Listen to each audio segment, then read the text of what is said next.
It is always so beautiful to see the lovely white Easter lilies adorning our churches on Easter Sunday. There is something about their graceful elegance which seems the perfect ornament for the holiest day of the year. Something about their subtle, sweet fragrance which overwhelms our senses with the fresh new life of springtime.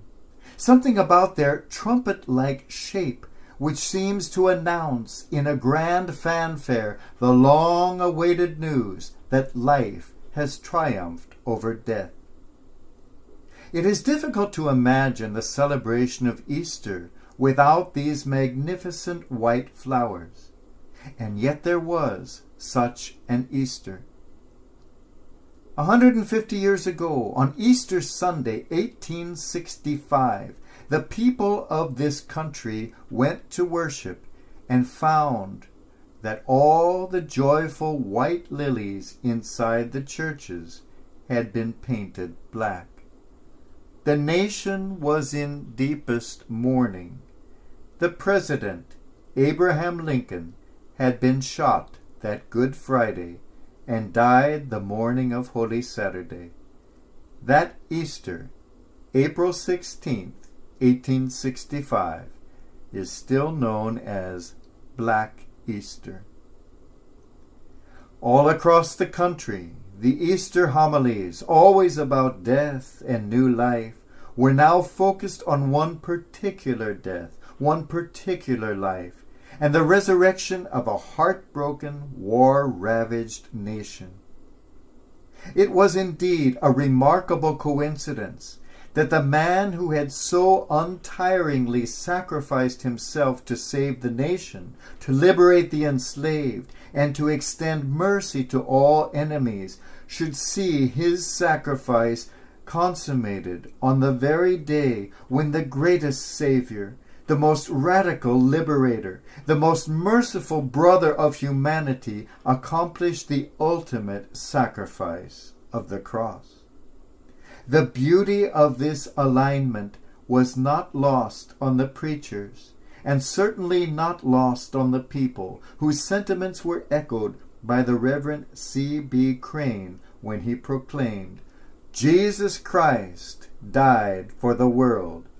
Abraham Lincoln died for his country." President Lincoln was not a particularly religious man in the conventional sense.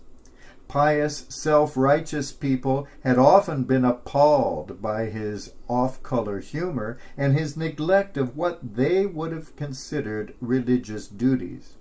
He ignored petitions from stern religious leaders to turn that Good Friday into the day of national fasting and mourning, and instead celebrated that solemn day in a sinful theater, enjoying a comedy.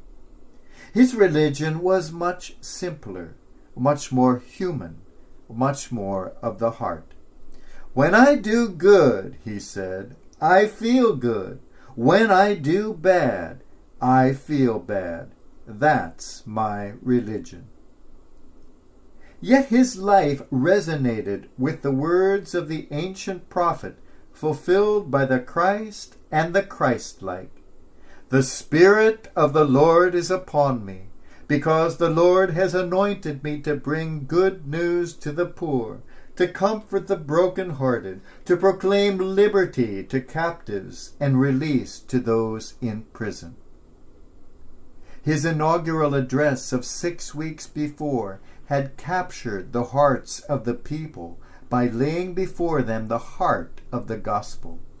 "With malice toward none, with charity for all."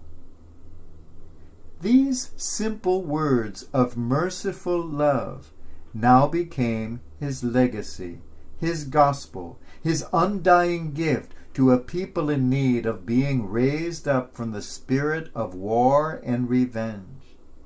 These words were now repeated everywhere and took on the liberating power of those other simple words of love spoken at the sacrifice of another Good Friday.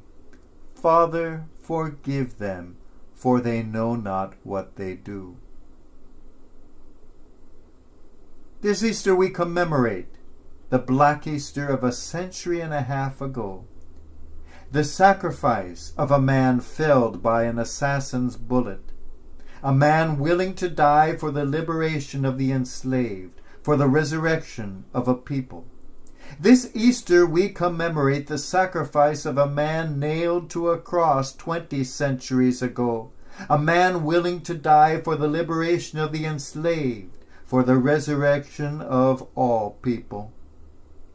This Easter we commemorate the sacrifice of every person of love, in every age, of every faith, in every land. Every person willing to live or to die for the liberation of others, for the life of others, for the love of others. These are the Easter people, and it is for them that the Easter lilies bloom. Perhaps our lives will never be extinguished by an assassin's gun. We may not ever be hung on a tree. But when we live for what we love, we have already embraced the nails. We have already faced the bullet. And we have lived and loved the more. Another prophet of liberation and love, by the name of Martin Luther King, was pierced by a bullet 50 years ago this week. He knew it would come someday, but he too went on living and loving, for as he said, a man who won't die for something is not fit to live. He was fit to live. Abraham Lincoln was fit to live. Jesus the Christ was fit to live.